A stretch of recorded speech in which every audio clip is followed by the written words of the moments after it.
Salut, comment ça va? Ouais, ça fait un bail. J'imagine que vous m'attendiez sur un film en 5 minutes. Peut-être. Un jour. Aujourd'hui, on va parler de jeux qu'on a tous dans notre bibliothèque, que ce soit Steam ou ludothèque physique, qui prend de la poussière. Vous savez, ces jeux que l'on garde pour plus tard, et qu'au final, on n'a jamais vraiment lancé. Je suis sûr que t'en as un paquet, à vous. C'est un peu comme cette liste de trucs à faire qu'on fait jamais.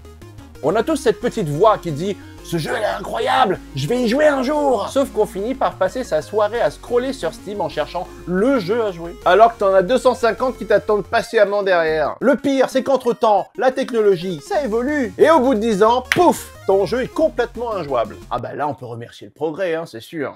Ces jeux qui ne veulent plus tourner sur nos PC modernes.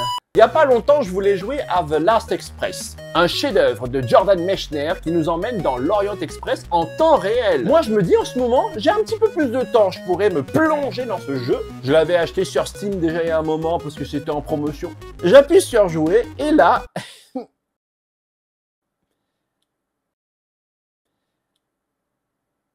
rien. Mais rien, vraiment rien. Ça... Steam me dit, c'est lancé, et après, ça revient comme si j'avais pas lancé le jeu. Je suis allé chercher sur internet, hein, mais il n'y a pas vraiment de solution viable à moins de reprendre un vieux PC. Ouais, la 4070 Ti Super, un petit peu trop évoluée, je crois. Bah merci beaucoup Steam. Bah écoutez, on va jouer à autre chose. Ou pas.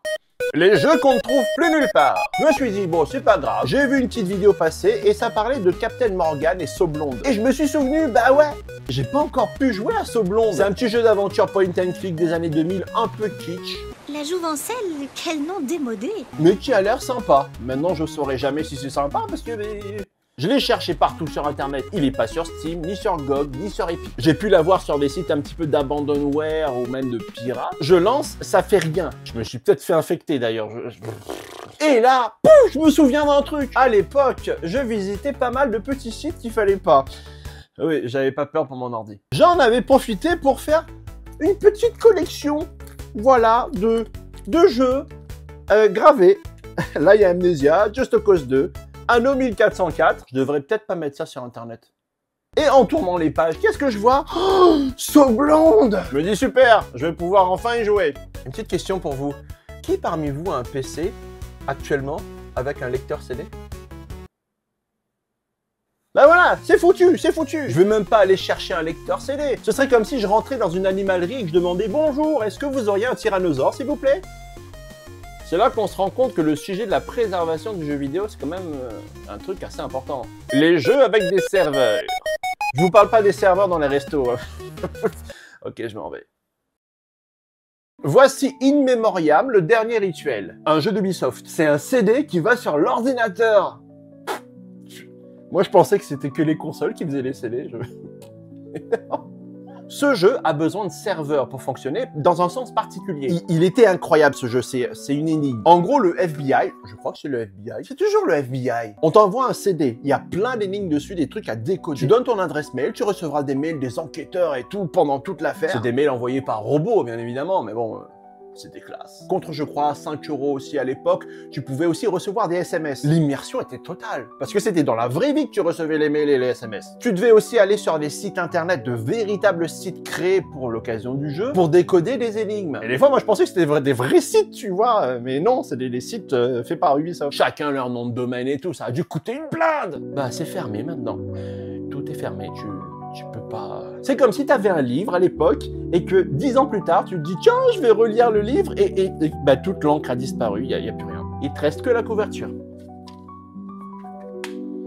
Pour le coup, le jeu a été condamné à l'oubli et nous, pauvres fans nostalgiques, bah, on attend un retour béni peut-être. Sur téléphone, faites-le sur téléphone, ce sera bien aussi sur téléphone. Petite application Ubisoft si vous m'entendez.